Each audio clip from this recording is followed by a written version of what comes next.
hospitalized with COVID-19, including 6 under the age of 2. 4 children are in intensive care, and they include a 3-month-old boy, a 23-month-old girl, an 8-year-old girl, and a 17-year-old boy. This disease is impacting children and adolescents across the full age spectrum. And of all of the patients in the hospital there over the age of 12, and they're eligible for vaccination, none have been vaccinated. On Monday, I told you that 2,079 children had tested positive per that day's report. Since that press conference, in just 4 days, another 3,939 children, these are people below the age of 18, have tested positive in Louisiana. That means this week more than 6,000 children tested positive. So in light of that, and the CDC recommendations, the recommendations of the American Academy of Pediatrics, the information that we've received here from the Office of Public Health and leading Louisiana pediatricians, and quite frankly, as a parent myself, I have to ask, why wouldn't we send our kids to school with a mask on? For their benefit and to slow transmission generally in the state of Louisiana. And we know better than to continue to believe that kids can't and don't get sick from COVID-19. And we certainly know better than to believe that they're not getting infected and that they're not infectious. And when they leave school, they go home to parents and grandparents and into the larger community. And any holistic effort to slow the spread of the virus, which is absolutely paramount right now, in light of all the things we're seeing across the state of Louisiana, simply has to include these young people.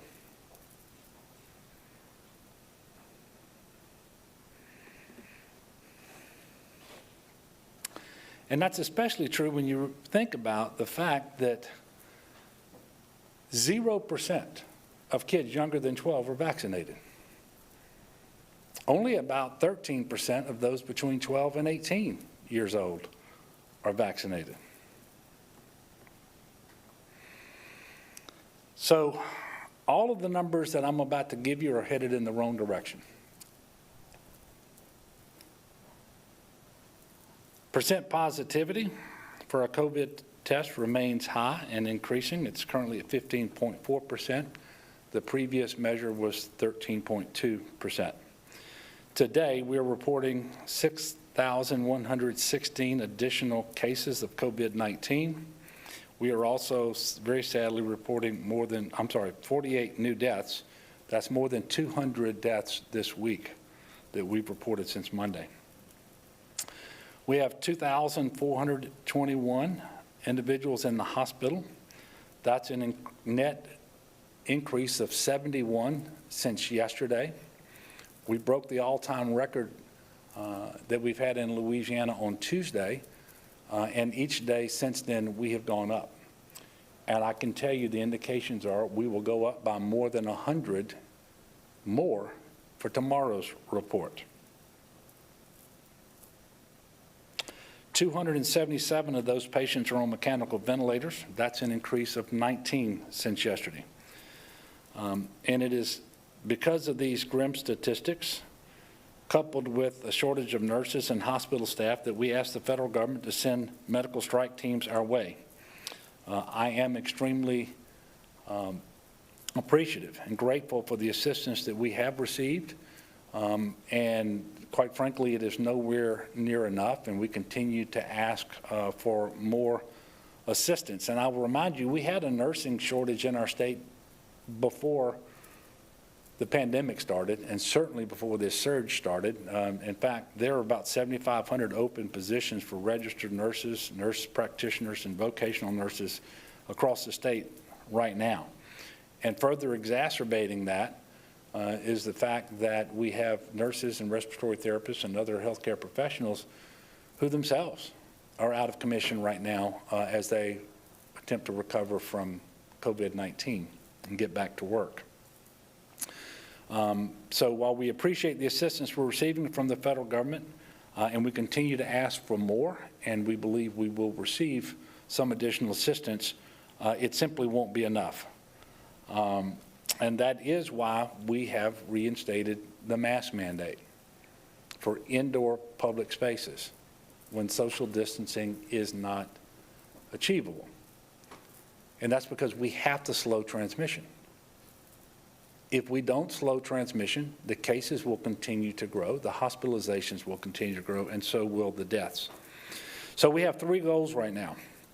And this is the point that we stressed in the Unified Command Group meeting this morning. They are to increase vaccinations, to slow transmission through proven mitigation measures, such as universal masking, and surging our staffing capacity in Louisiana so that we can continue to deliver vital life-saving care to both COVID patients and non-COVID patients alike. I do have hope. I mean, I know we're going to get through this. How quickly we get through it and how many people get sick between now and then, how many people die between now and then, is largely going to be up to us. But I do have hope, and one of the reasons is over the last month, those individuals choosing to be vaccinated, receiving their first shot of the vaccine, is up by more than 300%. Now, we start off at a very low level of vaccination, and so we have a long way to go. But I am heartened by the trajectory that we are currently on, and we have to continue that for some time. More than 2 million people now have received at least 1 dose of the COVID-19 vaccine. That's more than 43% of the people in our state. Only about 37.5% of our state is fully vaccinated, however. You know, and sometimes it's helpful to compare ourselves or contrast ourselves with other states. We did have the 2nd lowest percentage of the population vaccinated in the country for a while. Now we're basically tied with Arkansas, and there are 3 states behind us. I guess that indicates we're making progress here, but of course these other states are continuing to make progress and are really rather focused not on comparing or contrasting with other states, but just doing everything that we can do here in Louisiana, because we have a lot more progress that we need to make. I too want to thank the employers in our state who've taken upon themselves to come up with creative ways to promote vaccination among their employees. Bollinger, for example, has launched their own lottery program based on what's happening in Louisiana now. I think people see just how transmissible and bad the Delta variant of the virus can be. So it's time that Louisiana shows them how we can fight back. And we know the tools that are at our disposal. Let's use them. Let's embrace them. Today, there are more than 1,400 locations in Louisiana where individuals can get their COVID vaccine. So I encourage you, do it. Do it today. This week, we actually had to order more vaccines than we've been ordering in the past because individuals are choosing to receive their vaccine. And I think Dr. Cantor pointed this out previously. Most of the people being vaccinated today have changed their mind. At some point in the recent past, they had decided to continue to wait, or maybe they had decided they weren't going to get vaccinated at all. And I welcome that. I would encourage everyone to understand that today is a new day, and no matter what you've said or no matter what you had decided before, in light of all the medical evidence of the safety and efficacy of the vaccines, in light of all of the evidence is just how serious and transmissible and deadly the Delta variant is, it is time to reevaluate and change your mind and talk to a medical professional if that's required in order to get all of your questions answered so that you can be comfortable making that decision. Is Nurse Carla here? Okay, so I introduce you all to Nurse Carla. Start coming up this way. Previously, that was back in June, she's a hospice nurse, and she lost her husband to COVID-19 last year. She then made it her personal mission to vaccinate as many people in her community as possible, including going door to door and having conversations with people who had decided that they were either going to wait, or maybe they wouldn't be vaccinated at all, or maybe they were just waiting for somebody to come up and explain to them what the situation is with the virus, the disease, and how safe and effective the vaccines are. Back then, she had vaccinated more than 1,000 people. She told you it was her goal to get to 2,000. Well, I'm happy to tell you she has surpassed her goal. She has vaccinated more than 2,000 people. So, Nurse Carla, I wanted to officially recognize you for your incredible dedication as a nurse and your commitment to doing all that you can to help combat this terrible virus. You know, I honestly believe it's people like Nurse Carla, doctors, epidemiologists, and others working on the front lines who can best describe how urgent the situation is. And that's why we're going to hear from some of them in just a moment. But I did want to present to Nurse Carla an official statement that I'm going to give her from the state of Louisiana. And it says, I, John Bell Edwards, together with the citizens of this great state, do hereby give special recognition to Nurse Carla Brown in acknowledgement of her unyielding leadership, dedication, and commitment to personally educate and vaccinate more than 2,000 Louisiana citizens since March 15, 2020, after the loss of her husband to COVID-19, making her a true Louisiana hero, signed the 6th day of August, 2021. I want to give this to you. Thank you so much. God bless you. Thank you. God bless you.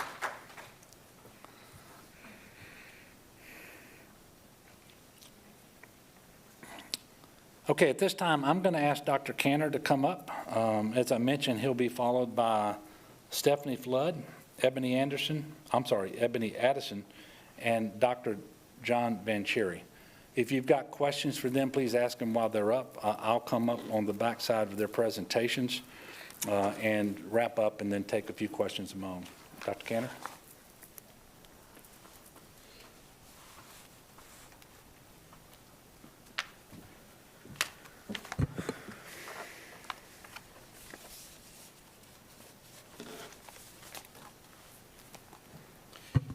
Good afternoon.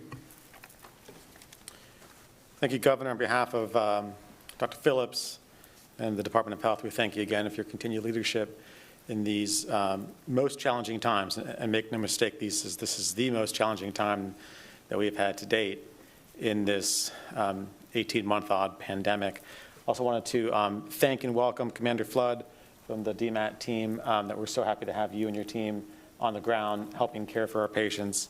Ms. Addison and Dr. Vancheri, thank you so much. And Nurse Carla, congratulations again. You really are a remarkable inspiration of what one person can do. So thank you for what you've done. If you could go to the next slide, please. This is the same chart that we've shown many times now. And the bottom line up front here is that there's no real good news in here. We continue to set new records for the amount of COVID that circulates in our communities. And we continue to not yet see any tangible signs that we are turning a corner. And that, quite frankly, is terrifying. On the top left, you'll see COVID-like illness, which is the percent of ER visits across the state, which are attributable to people seeking care for symptoms suggestive of COVID, like cough, fever, and shortness of breath. It's now up to about 15% of all ER visits. That's an all-time high for Louisiana. On the top right, you'll see incidence, which is the number of new cases diagnosed day on day. That also is at an all-time high. We have gone up 952% over the past month. A couple other notable quantifications of our rise in incidence. We now have a 2-week incidence of 982 cases per 100,000 residents, pretty close to 1,000 per 100,000 residents. That means that over the past 2 weeks, about 1% of the entire state of Louisiana has become infected with COVID-19. Over the past 2 weeks, about 1% of the entire state has become infected with COVID-19 just in the past 2 weeks. And to parse this a different way, our daily incidence right now is about 92.5 cases per 100,000 residents, 92.5 or over 100,000. What the CDC considers to place you in the high transmission category, the highest of the 4 possible categories, is 100 cases per 100,000 residents per week. And we are just a tick short of that on a daily basis right now. As the governor mentioned, we continue to be, for now about a week and a half or 2 weeks straight, the #1 state in the country in new cases of COVID-19 per capita. On the bottom left-hand graph, you'll see testing volume in that purple line rise dramatically, as you would expect, given the amount of transmission that's happening and given the amount of exposure that is happening. And people are getting tested in high volumes after being told they were exposed. We should expect those increases to continue. We now have 15.4% positivity. That means of tests being conducted, about 15.4% are positive, as we shared last week. That's the largest number that we've had since April 22nd, 2020, the very first wave, when we had 5 times less testing volume happening, which artificially inflates your testing volume right now. And what gives us the most concern, again, is the number of COVID-positive patients that are hospitalized and now overwhelming hospitals across the state of Louisiana. Today we have 2,421 new patients currently in hospital beds being treated with COVID-19. That, again, is for the 3rd or 4th day the highest number that we have had on record to date in this pandemic. Over the month of July, we have added 2,091 hospitalized COVID patients. That number that we added over the month of July is higher than the total number of any prior peak in our pandemic. We added just in the month of July. I'll tell you, as of today, 50 hospitals across the state have formally reached out to the Department of Health asking for help. These are 50 hospitals that have reached out to us telling the state that they can no longer adequately provide care for the amount of patients that need their services and they need help. That is a remarkable and unprecedented number. As the governor said, we are doing the best that we can to meet those needs and asking our federal partners for assistance as well. But there's not a magic supply of nurses and respiratory therapists and doctors in the country waiting to come here. 50 hospitals have reached out and said they do not believe they can adequately meet their community's needs with the amount of sick people coming into their doors right now. Over the past week, we have, through contact tracing, tracked 50 new outbreaks of COVID-19, accounting for 414 associated cases. 50 outbreaks is the largest number that we've had in a week to date throughout the entire pandemic. The most common settings that we have tracked outbreaks to include summer camps, daycares, bars, restaurants, and workplaces. Next slide, please. If you look at the number of new cases broken out by age group, we continue to see the largest transmission occurring in the youngest 2 age groups, individuals between the ages of 18 and 29, and the individuals below the age of 18. That's not a new trend. Individuals of that age are very effective spreaders of COVID-19, putting themselves and certainly those around them, their families, their coworkers, their colleagues and friends and students at risk. Next slide, please. You've heard a lot of accounts over the past couple weeks from physicians and hospital leaders speaking to the dramatic increase in kids who are sick in hospitals. And I know Dr. Van Cherry, who's a pediatrician and represents the Louisiana chapter of the American Academy of Pediatrics, will speak more to that. I wanted to illustrate what we're seeing just as a snapshot in time. If you look on the left bar graph, stacked bar chart, that is the age breakdown of the individuals who were admitted to hospitals in Louisiana on July 22nd, 2 weeks ago. And then the one on the right is the age breakout of the individuals who were admitted, new admits to hospitals in Louisiana yesterday.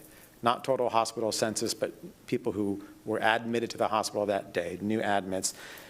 2 weeks ago, we had on that snapshot in time 2 pediatric patients, 2 children admitted. Yesterday, we had 7. 2 weeks ago, we had 12 individuals between 18 age and 29 admitted. Yesterday, we had 30. 2 weeks ago, we had 21 individuals between the ages of 30 and 39 admitted that day. Yesterday, we had 54, and so forth. What's more powerful than this chart is listening to folks like Dr. Klein, who joined us last week, like Dr. Rancheri will share, I'm sure, who are treating patients, treating kids in hospitals, and Katie O'Neill, Dr. O'Neill, who was here last week too, and have been relaying to the public how shocked and disheartened they are to see so many sick kids coming in, and sick kids coming in number and severity that is unprecedented to date during this pandemic for Louisiana. The next slide. We continue, as the governor noted, to be the #1 state in the country for new cases, and the #2 state, Florida, is a decent whiles behind us, if you look at that number. I will say there's a number of states that are on our trajectory and have increases rather steep that may be 1 or 2 weeks behind us on that trajectory, but we remain #1. If you look across the country, there is an epicenter of COVID spreading emanating from Louisiana right now. We are the dead center of the national hotspot right now. I do believe this is going to spread to other states, and I do believe other states are going to be challenged by us, but very few will be as challenged as we are because they enjoy higher rates of vaccination, so they have more protection. Being amongst the lowest states in vaccination, we are amongst the most vulnerable, and that makes it abundantly clear. We are the epicenter of the national outbreak of Delta variant right now. I want to mention it one more time. 50 hospitals have reached out to us to tell us that they are stretched and they can no longer provide adequate care for all the patients that they are seeing and expect to come in through their doors. Truly, an unprecedented and remarkable number. I want to again ask people across Louisiana to take that into consideration before they go to seek care in an emergency department. Emergency departments are very busy, wait times are long, and hospitals are having to triage patients in the emergency department to the best of their ability. If you have minor symptoms, if all you need is a test, if you don't require acute care, I'd like to ask you again, please avoid the ER. Please seek those services at an urgent care or a pharmacy, if it's just a test or other testing availability. If you need help finding availability of COVID-19 testing, 211 is the best place to start. I'll also tell you that most large commercial pharmacies offer testing as well as over-the-counter tests. If you are sick, do not hesitate to go to the hospital. But if you have very minor symptoms or just need a test, please try and avoid the ER. We're trying to preserve the very limited capacity that ERs have right now for patients who truly do require their services. I also want to remind people that if you have been diagnosed with COVID-19 and you have not been hospitalized and you are early in your time course, you might be a candidate to receive monoclonal antibodies. Monoclonal antibodies are a therapeutic, a medicine that are designed to keep people with minor symptoms of COVID-19 from progressing to worse symptoms that might require hospitalization. This therapy is more effective the earlier that one receives it. So if one were to wait 5 or 6 days after their symptoms began, the therapy would be less effective. If one were to receive it within a day or two of becoming positive or having symptoms, it would be more effective. And again, the point of this medicine is to keep people who are not sick enough to be in the hospital from becoming sick enough to be in the hospital. If you do get diagnosed with COVID-19, I urge you to immediately contact your healthcare provider. Most hospitals in the state offer this medicine. It's typically given as an infusion through an IV that takes an hour, and then the hospital will monitor you for another hour for any side effects or reactions. You don't need to be admitted to the hospital. It's an outpatient procedure. Most hospitals in the state are offering this now. It really will reduce your chance of needing hospitalization, of getting sick, if you take it early enough in your course of illness. And it's an easy medicine to take. So again, if you do get diagnosed with COVID-19, and particularly if you are at increased risk by virtue of being over 65 years old or have underlying health conditions, immediately contact your healthcare provider. Ask them if you would be a candidate for monoclonal antibodies, and if so, what the best way to get them in your area is. Go to the next slide, please. As we've said a few weeks in a row now, as more and more cases are out there, as more and more COVID exists in the community, we can expect to see more breakthrough infections, more infections in people who already are fully vaccinated, because as we know, while these vaccines are excellent, they're not 100%. They provide excellent but not absolute protection. No vaccine is 100% effective, and you do see more breakthrough cases as the amount of COVID out there goes up. Amongst everyone who was diagnosed with COVID-19 in the past week, 90% were not fully vaccinated. Of everyone who is hospitalized today in hospitals throughout the state, 90% are not fully vaccinated. And of everyone who was reported as a COVID-19 fatality to the Department of Health last week, 84% were not fully vaccinated. I'll tell you, today we reported 48 new COVID-19 deaths, of which 45 of those 48 were not fully vaccinated. Go to the next slide, please. As the governor noted, we continue to see reassuring increases in the amount of Louisianans who are choosing to get vaccinated, and that really is heartening here. I think that's likely to shorten the duration of this spike. It certainly will help prevent against future spikes. Over the past month, we have increased the amount of people who began their vaccine series by about 500%, just shy of 500%. And yesterday, about 12,000 people got their first shot. Just like the governor said, those folks all changed their mind one way or the other, and that's great news. And I really encourage people to follow suit. I think if you talk to people who have not yet been vaccinated, they're scared. You look around, and in a small state like this, most people know someone who's positive or sick right now. And that's a good a reason as any to get vaccinated, and you can do so today. You can do so tomorrow. This is our fourth surge. It's our worst surge. Dr. O'Neill last week said these are the darkest days of the pandemic, and that has never been more true than today. We do have more tools at our disposal than we did the last couple of times around. We have vaccines available that are providing some protection to our community right now. I say some because our vaccination rates are relatively low, but this would be much worse for us right now had we not had 42% of our state initiate the vaccine series.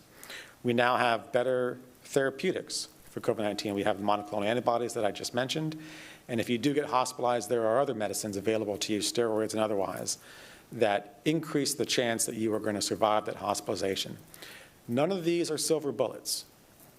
They all provide slight, marginal benefit in the grand scheme of things. Not silver bullets, but they do help out. We also now, 17 or 18 months into this, have a much better understanding of how COVID-19 spreads. There is little, if any, debate right now that the predominant method of transmission is through the air. Individuals breathing, laughing, coughing, sneezing on each other.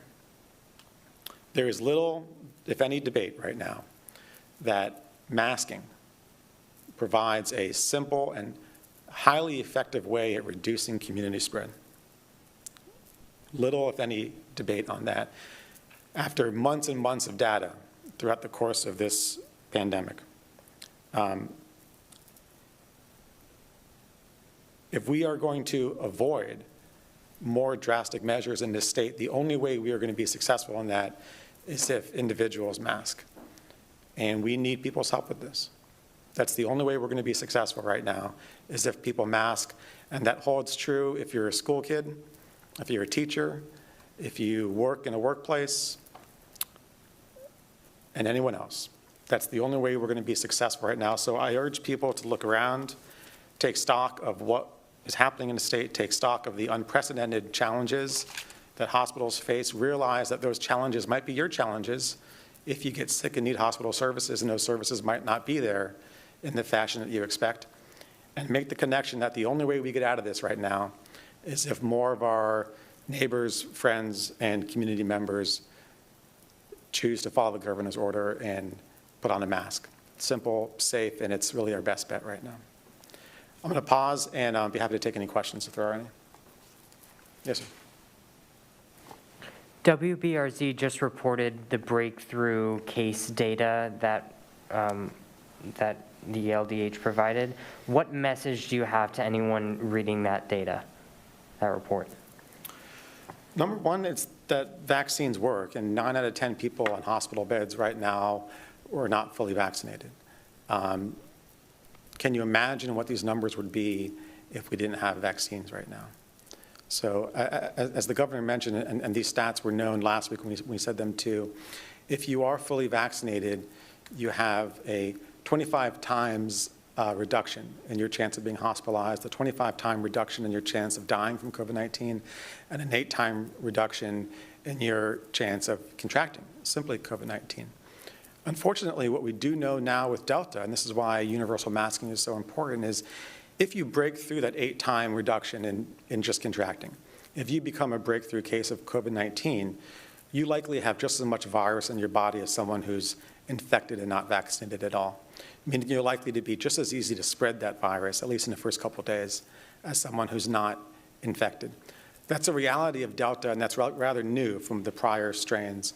And so it's more important than ever, even if you are fully vaccinated, to mask, because asymptomatic transmission is real. It happens, and it's helping to spread this pandemic right now. These vaccines are remarkably effective. 25-time reduction in your chance of dying. 25-time reduction in your chance of being hospitalized. Remarkably effective, and I would be terrified to think what our numbers would look like right now with this variant if we didn't have the vaccination coverage that we have. Yeah. Dr. Cantor, could you help explain what other levers there are as far as our hospitals in being able to increase capacity? Yeah. And I would encourage people to talk to hospitals too, because I guarantee you every hospital is meeting likely on a daily basis right now to talk through. Nearly every hospital has now canceled elective or non-emergent procedures. There's probably some further procedures that can be canceled. Staff that are attending to clinics, outpatient clinics, might need to be directed to inpatient care. Nursing ratios, meaning if you have one ICU nurse caring for 2 patients, that's a standard ICU ratio. Hospitals might need to ask that nurse to care for 3 patients or 4 patients. And then once additional staff arrives, you can increase the occupancy within the hospital. All of those are rather drastic measures. And I think that the thing that's difficult to communicate is they have real consequences. Sometimes difficult to quantify, but very real consequences. I was told of a patient a few days ago that was sitting in an ER with a facial abscess, an infection in their face that required surgical drainage. The 2 risks of delaying a drainage like that are, number one, that infection can eventually seed into the bloodstream and cause the patient to become septic, which is potentially a fatal condition. And number 2, that infection can swell to the point that it occludes the airway and chokes the patient, also a fatal complication. This was a smaller hospital that did not have the surgical expertise to provide that service. It took 4.5 days to get that patient into another hospital with the expertise to drain that abscess. 4.5 days. And the patient did well, thankfully well, but the next one might not.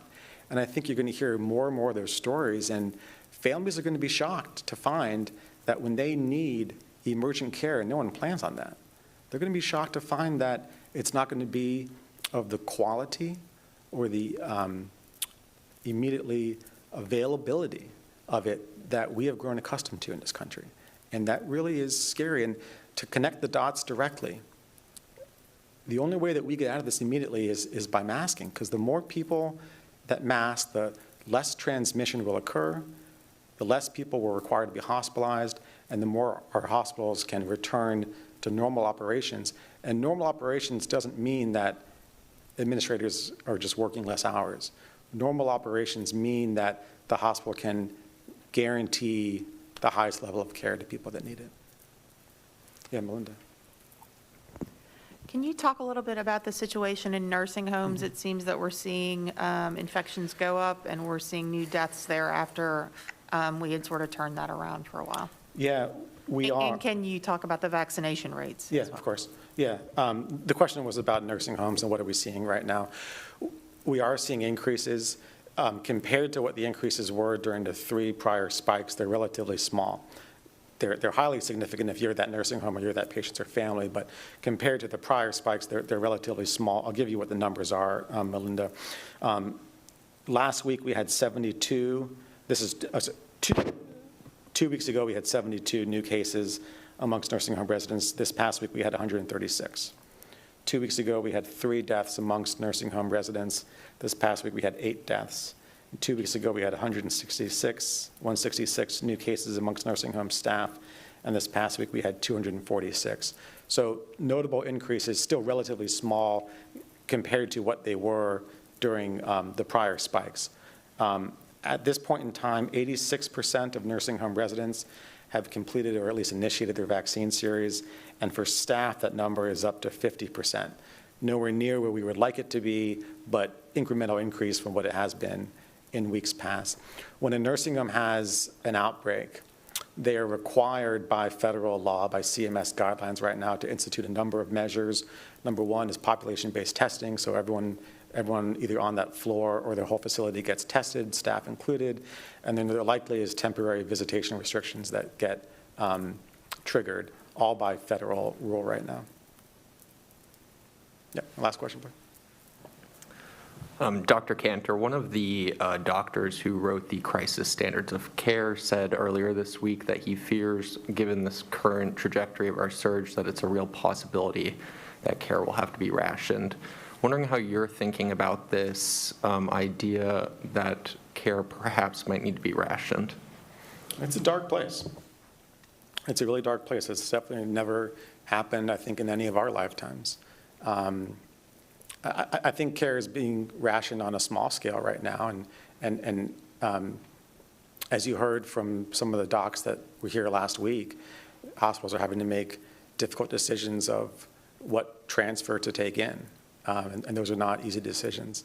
To have that happen on a much larger scale would be just an incredibly dark place. And I'll tell you, we, the governor, everyone in the Department of Health is working day and night to try and avoid that from happening.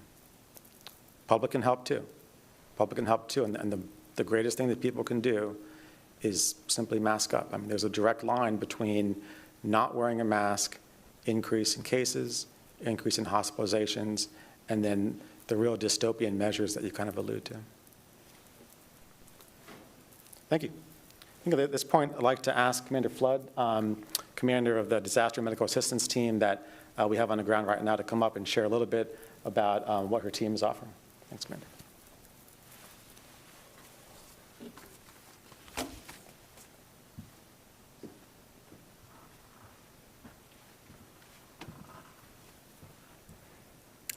Good afternoon. My name is Stephanie Flood Thomas, and I am the commander for Florida 4 DMAT. We are out of the National Disaster Medical System, if you've happened to heard that term recently. Our job here is to backfill and basically help replace nursing staff that the hospitals are desperately needing right now, especially in the ICU area. Currently, our staff, we have a 34-person team, and we have backfilled and opened up 6 ICU beds. So we are helping to bring in more patients. I will tell you my background. I am a physician assistant, and I have been for 21 years. I spent 16 weeks in Texas. I will tell you in my lifetime, I have never seen patients that have so many drips running. So this is a very urgent situation right now.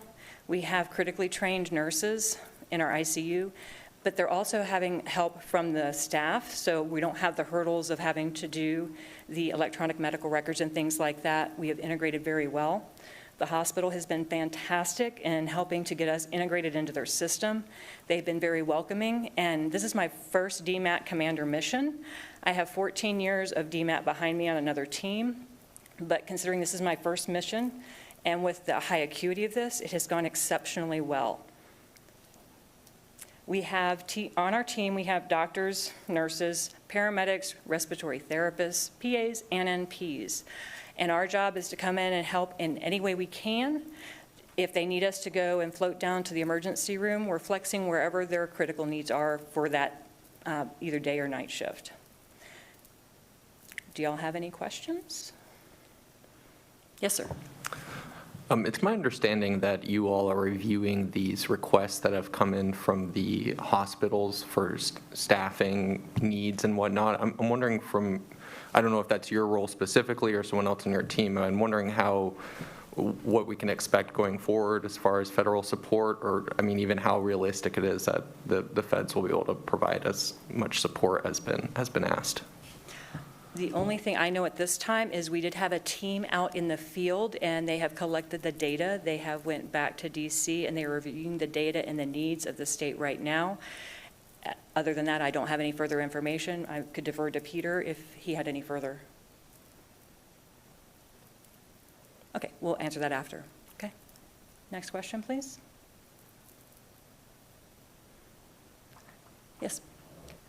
Can you talk a little bit about what you have seen in Louisiana versus some of the previous places you've been, if it seems equivalent to when you were in Texas, or kind of what the comparison looks like? Okay, so basically the question is there any difference where we're at here in Louisiana compared to other states that other or responders have been in? I know our team has been in multiple places. I personally, like I said, was in Texas. I would say the severity at this point is worse, other than at the initial onset of the COVID-19 outbreak, where we didn't know what we were doing. We were basically all looking for what is going to be the best treatment. I would say, however, since we have a lot of good treatments, or I wouldn't say good treatments, but we have some treatments that are helping, I still think this is a very bad situation. I think the patients are very sick. And like I said, in my entire career, I've been in medicine for over 30 years. I've never seen a patient on so many drips in my life, and that is multiple patients currently in Our Lady of the Lake Hospital. Yes, sir. Could you talk more about how you treat patients, either, do you treat them specially, or any special medicines other than steroids and maybe these monoclonal fusions? Okay. As far as the current treatment, I would defer to our medical director, Dr. O'Neill. That would be a question for her. I do not know what the current treatment protocols. As the team commander, I'm not in that hat, if you will, at this time. Any other questions? Okay. Other than that, I would just suggest please go out. If you know someone who needs a vaccine, please help them get there. If you know someone with a mild illness, try to get them over to a monoclonal antibody treatment facility to get those on board. I did clinically see those help in patients when I was in San Antonio. Just stay safe, keep your mask on, stay 6 feet away, wash your hands, and get your vaccine if you can. Now, the other thing I would say is if you are concerned about the vaccine, if there's one particular reason you have seen something on Facebook, don't read Facebook. Please call your provider, make an appointment, go talk about your real issues, and have them give you the data, the facts, not the memes that are going around Facebook. Any other questions? All right. Thank you guys very much.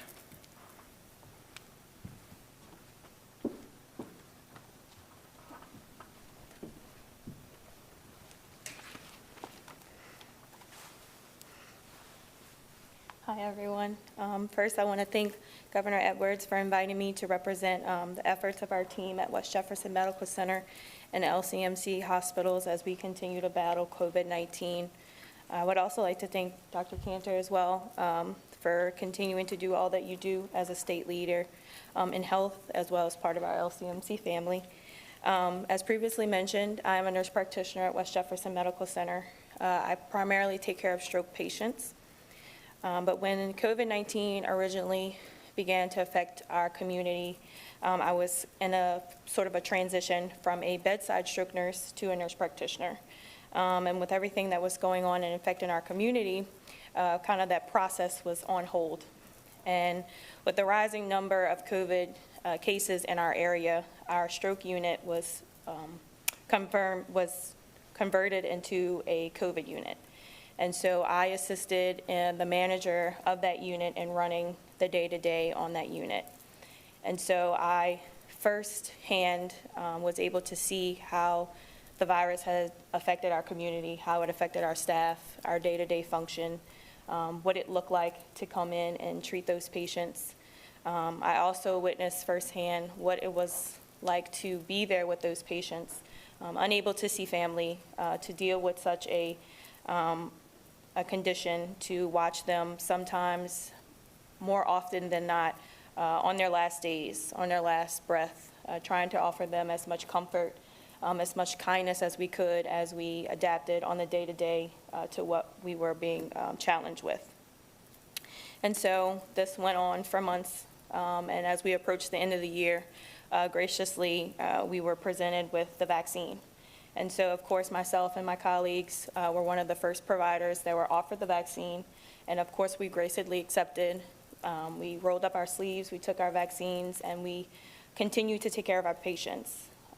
Fortunately, for a period of time, we were able to see some of those more traditional illnesses that we were used to seeing, treating our cardiology patients, our stroke patients, trauma, illness, but of course, still our COVID patients as well. And so with the vaccine becoming even more available and available to our community and our general population, our health system was able to provide a mass vaccination site, of course, at the New Orleans Convention Center. And so that gave us some hope and helped to motivate us to continue to provide care for our community and hopefully to ease up some of the stress that was being put upon our health system. And of course, we know that all came at a cost. The burden that all of our frontline workers were put to face to give everything they had every day wholeheartedly as a system, as an organization, to treat our community, to do everything we could to give them the best care we had available at that time. And so, unfortunately, we find ourselves at an even tougher battle now with this variant that is affecting our community. And unfortunately, we're seeing a lot of patients who are needlessly ill, that they're getting sick. And often I hear, I wish I would have gotten the vaccine, or, I thought about it, but it's just so new, or I'm young and I don't have any underlying conditions. I don't really need this vaccine. And while we hear you and we're listening, what we're seeing in our community does not meet that theory. People are continuing to get sick, and now, as the governor mentioned, our children are sick. They're greatly ill, and I can't help but to feel as though those could have been prevented. If our community, our people who are able to get the vaccine will, just go a step forward, take that step, and get the shot. And so I do stand with our healthcare leaders and our frontline workers and continue to advocate for the vaccine and encourage anyone who has any questions to reach out to the professionals, to read the data when you have concerns about the vaccine, and continue to wear our mask and wash our hands, practice social distancing, all those things that have helped us in the past. We need all of those things now together so we can continue to do the best we can for our community. The healthcare staff, we're depending on our community to help us. And so I thank you all for listening, and Governor Edwards and Dr. Cantor. Any questions? There was a poll on unvaccinated people by the Kaiser Foundation on Wednesday, and more than half of the people who are unvaccinated, including 75% of the people who say they're definitely not getting the vaccine, think that getting the vaccine is a bigger risk to their health than getting infected with the virus. So just to be clear to those people, if any of them are listening, to hear it from you, a medical professional working in that hospital, how many people are in the hospital because they've gotten the vaccine versus because they've gotten the virus? And do you have a message for those people? I don't have any specific numbers to speak to that part of your question, but as far as to clear up any questions as far as the vaccine and what it does, I see that we are at a battle. We are battling a pandemic that is affecting our community, and this vaccine is our armor. And going out into the field with armor is better than nothing. And so we have data that proves that this vaccine is effective, that it does help, and it will help more the more our community participates in taking advantage of it. Thank you.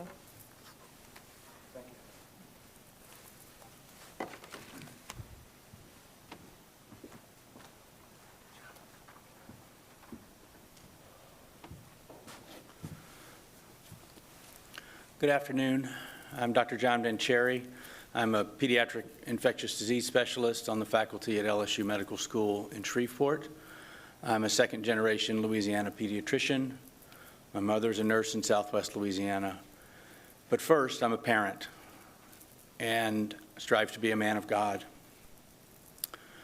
So I represent now the teams that work for me in Northwest Louisiana, providing vaccines and testing in our community, in our nursing homes, and many of those are nurses, paramedics, EMTs, and other support staff helping make our work successful in saving lives.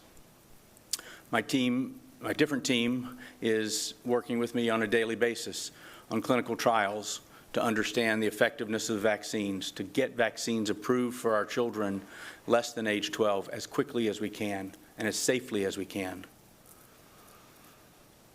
So my first message is really to parents in the state of Louisiana. I know that there is a lot of concern about our children going back to school wearing masks.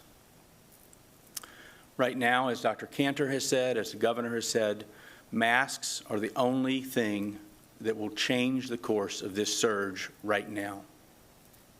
Masks save lives. There is no doubt about that. They absolutely do. For parents who are concerned about their children having to wear a mask at school, you have alternatives.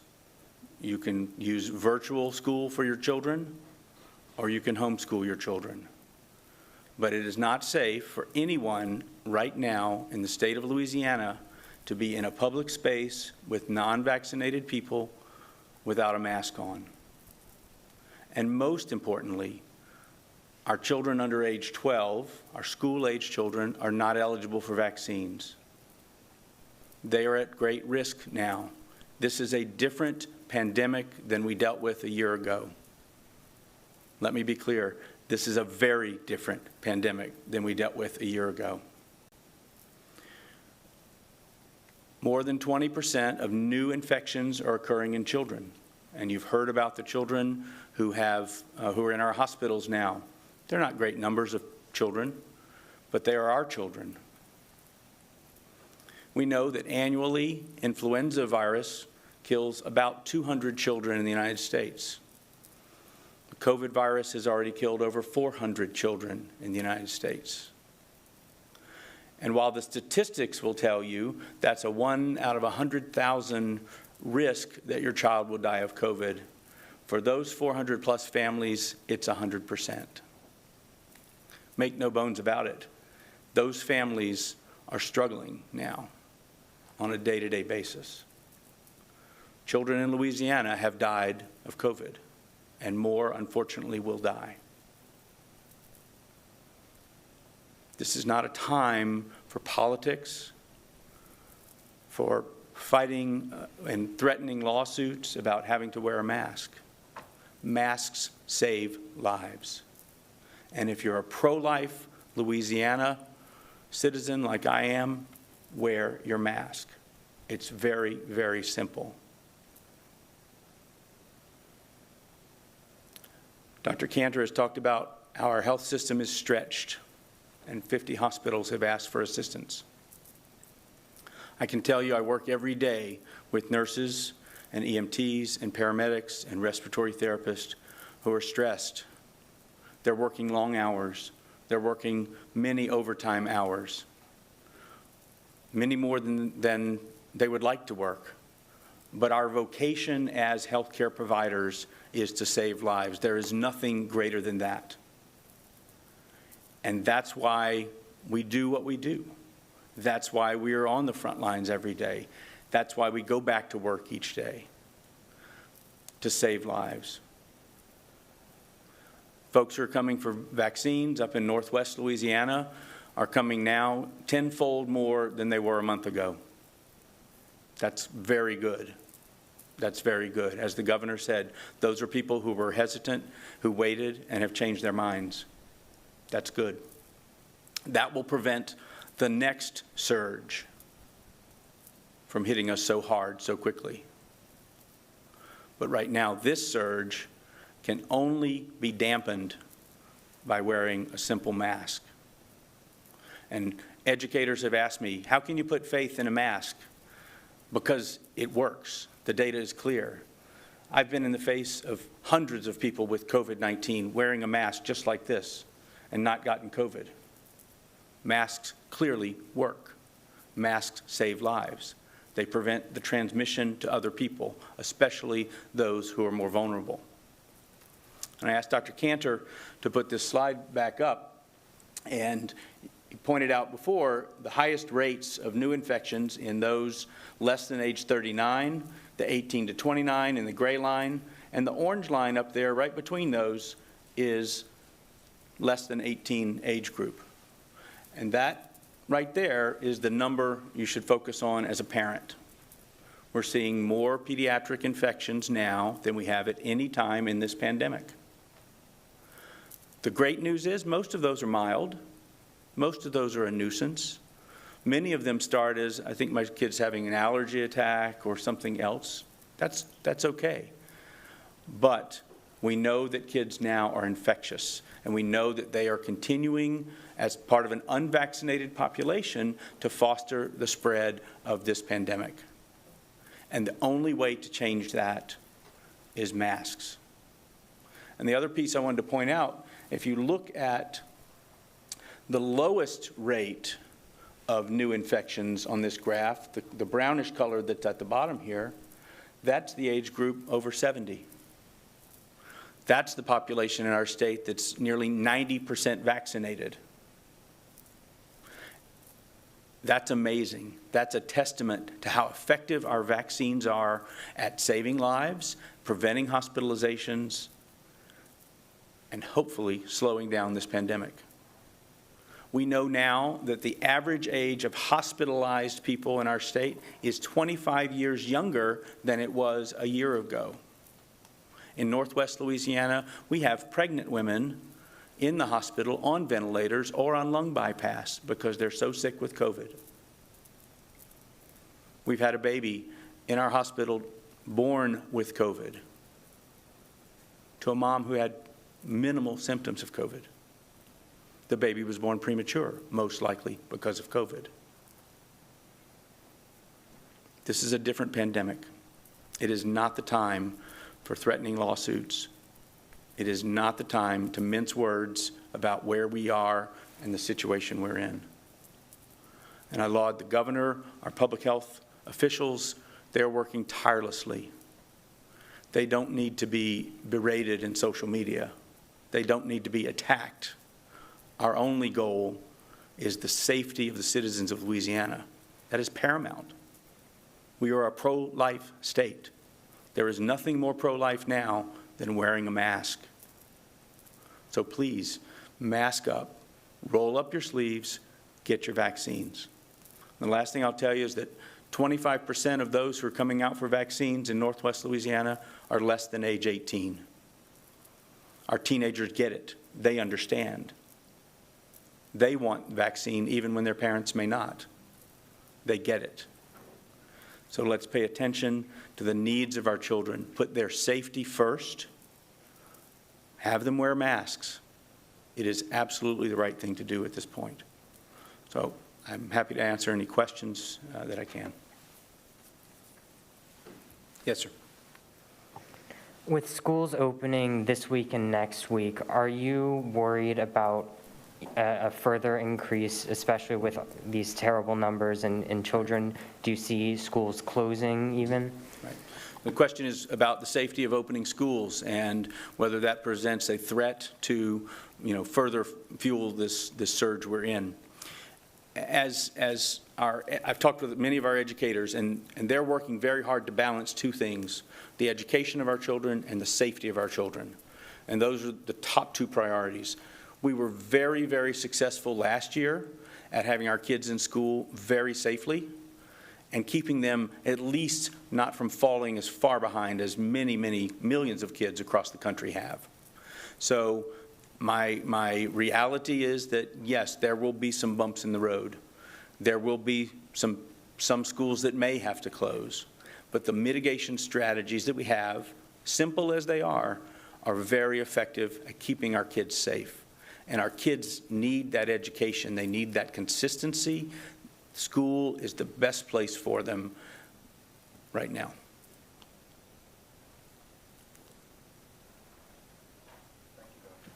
Thank you, Governor.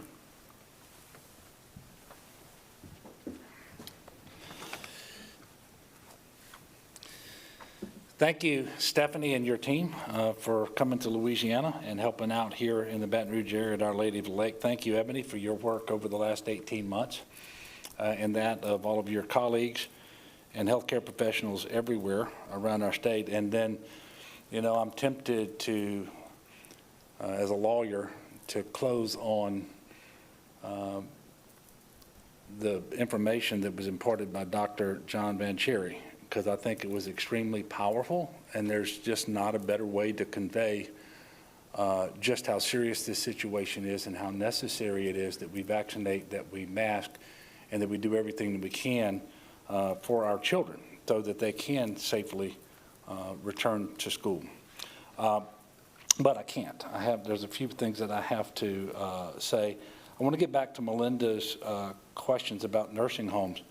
And I really think this speaks to the efficacy of the vaccines more than anything else. There are many more nursing home residents who are getting, by the way, we don't have nearly as many who are getting COVID as we had in previous surges. But many of those who do have mild cases. They don't have to leave the nursing home. And in a call that we had earlier this week with all of the Tier 1 hospital medical directors across the state of Louisiana, a number of them commented on how much better this is from that perspective, because in previous surges, especially the first one in March and April of last year in May, nursing home residents were flooding the hospitals. If you superimpose that on top of what we're currently seeing in our hospitals, it would be that much worse. And so we're very thankful that 85% of our nursing home residents have been vaccinated. That means they're less likely to contract the virus, and if they do, they are much, much less likely to need to go to the hospital, and that is helping a lot. There was another question about the safety of vaccines relative to the number of people who are actually in hospital with COVID. This is a little bit from memory, so I want Dr. Cantor to check me on this. But to date in Louisiana, there have been about 2,050,000 shots administered. Actually more shots than that, but that's how many people have received at least one shot. 8 serious reactions. Serious being defined as needing to stay in the hospital overnight or death. 8? And 0 of them have been deaths. So when you want to try to figure out which poses the greatest threat to your public health, to your health as an individual or to your family, think about that.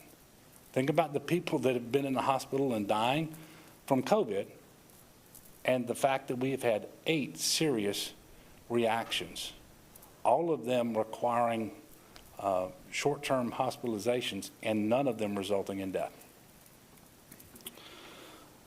I want to take a moment and congratulate our latest shot at 1 million winners. So congratulations to Cody Hemperly of Shreveport. He won $100,000 cash prize. I also want to thank him because he works in one of the state's largest health systems, and he helps patients who need assistance covering the cost of their care to find ways to pay for their care. So I had a great conversation with Cody yesterday, and congratulations to you again, and thanks for choosing to be vaccinated. And our $100,000 scholarship winner is 13-year-old Nevada Charity of New Orleans, and she is headed to the 9th grade. English is her favorite subject. She doesn't know where she wants to go to college yet, but she knows she's going to college, and she and her family are super excited about that $100,000 scholarship. Next week, we will be announcing the remaining 5 $100,000 scholarship winners and the grand prize winner of $1 million in cash. And we'll be making that announcement 1 week from today. If you have questions about the vaccine or you want to schedule an appointment, please call 211, or you can call our COVID hotline at 1-855-453-0774. You can also visit vaccines.gov. We have had a recent increase, obviously, in people calling to schedule appointments, and that should be encouraging to all of us. You can also get your answers questioned. Your questions answered by medical professionals. And to help in this as well, LDH will be holding regional telephone town halls with medical professionals across the state over the next week. So please keep a lookout for a call inviting you to join, and that call will come from Dr. Cantor. Finally, and importantly, next week I will personally observe 3 days of prayer and lunch fasting on Monday, Tuesday, and Wednesday for like-minded individuals who, like me, believe in the awesome power of prayer. I'm asking that you do this as well. Again, that's Monday, Tuesday, and Wednesday, and that we will lift up our state in prayer, especially those struggling with COVID, those who've lost family members and friends to COVID, and those healthcare professionals who are working so hard and are so exhausted. So at this time, and I'm mindful we've already been here for an hour and 12 minutes, but I am going to take a few questions if you have them. Yes, ma'am. Governor, the Attorney General has put out an opinion today that seems to suggest that he does not believe you have any legal authority to require masking in schools. Would you like to comment on that? Yeah, opinion? I think he's completely wrong. The reasoning is I think, very poor. The fact of the matter is, I have the authority and the obligation under the current circumstances to declare public health emergencies. We've done that for the entire state of Louisiana. And the mitigation measures that I have ordered for our state apply in our schools. Not only in our schools, but they apply in our schools just like they apply in other public indoor spaces. And simply put, because I'm not differentiating between what we're doing in schools and elsewhere, it is clearly within my authority. And the analogy that I will give you is if we had a hurricane approaching and I ordered an evacuation from coastal parishes, it's not like that order of evacuation wouldn't apply to the schools in those coastal parishes. So I think the Attorney General is just completely wrong. And not only is he wrong, he's going out of his way to undermine public confidence in the basic mitigation measures that will slow transmission at a time when we need it more than at any other time in this pandemic. It is sad. It's regrettable. It's also irresponsible, and it is dangerous. Anything else? Yes, sir. A number of hospitals are starting to mandate vaccines or saying that they will. Do you have any worries that that will affect staffing further with people quitting? Hopefully that doesn't happen, but do you have any worries? No, I don't worry about that. I think that those decisions are left to the sound discretion of the administrators of those hospitals. And my understanding is the time horizon that they're giving people to be vaccinated is such that we're very, very likely to have full FDA licensure or authorization of these vaccines within the next few weeks. They have longer than that to be vaccinated. And I happen to believe that what those hospitals are doing is the correct thing for the employees and their families, but also for those patients. You know, the number one thing you do in the medical profession is you first do no harm, right? Yes. As Dr. Cantor said, you know, there's no sort of end in sight here at this point. The peak, not sure when it's going to happen. I mean, from your perspective, how close are we to having to implement new mitigation measures of any kind? Well, you know, right now, we're not contemplating any additional mitigation measures, but we are working very hard to get compliance with the ones that we have in effect. We believe, I believe, and this is consistent with CDC recommendations, that public indoor masking is sufficient to curb transmission, to actually bend the curve and get the growth in cases coming back down so we can give some breathing room to our hospitals. And so right now, we're focused on getting more compliance with that, getting more people vaccinated, because we know that those are the two most powerful tools we have at the moment. And it's critically important that as many people as possible will be vaccinated and will honor this mask mandate and wear their masks. And I can't say it any better than Dr. Van Cherry did. Yes, sir. There's breaking news that the FDA is rushing to authorize extra doses of the coronavirus vaccines for Americans with weakened immune systems. Do you have any insight on timing from the White House as to when that will happen? No, and you know, you just said it was breaking news, so it's a little unfair to ask me what our plan is. But what I understand is that sometime, and maybe this is different than what I saw in the news last night, that we expect that over the next few weeks, the federal government, the FDA, the CDC will come up with a plan for how to do that. That plan will run in concert with communications with us, and we'll certainly be ready if and when it's time to pull the trigger. I will tell you that in a phone call the other day, Dr. Fauci mentioned to me that it's much more likely that a third shot, or a booster, if you will, would be given to someone who's immunocompromised as opposed to just someone who might think that they need a third shot.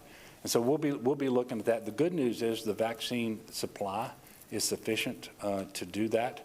We now have a lot of history in terms of how to get people connected with a provider who can administer the vaccine, and we do it across a variety of settings every single day. And so when that time comes, I can assure the people of Louisiana there will be multiple very convenient ways for them to get that shot here. And that will be the case for anyone else who might later be authorized a booster shot, should that happen as well. Look, these are very difficult days for our state. There's not another state in the country that has the disease burden that we have. There's not another state in the country whose hospitals and healthcare professionals are challenged the way that ours are right now. And I'm appealing to everyone. Regardless of what your position on any of these issues were when you got up out of bed this morning, today is a new day. Consider what you have been told here by these healthcare professionals. Look at the reliable scientific information that is available on reputable websites. Take stock of this situation and what's best for you and your family and your community. What's going to help us to get past this surge as soon as possible so that fewer people become ill, fewer people are admitted to the hospital, fewer people die. If you will do that, and if you need help doing that, talk to a doctor. Talk to your doctor. But if you will do that and make the decision, the right decision, the correct decision to be vaccinated and to wear your mask, we're all going to be the better for it. And I want to thank those who are doing the right thing out there today.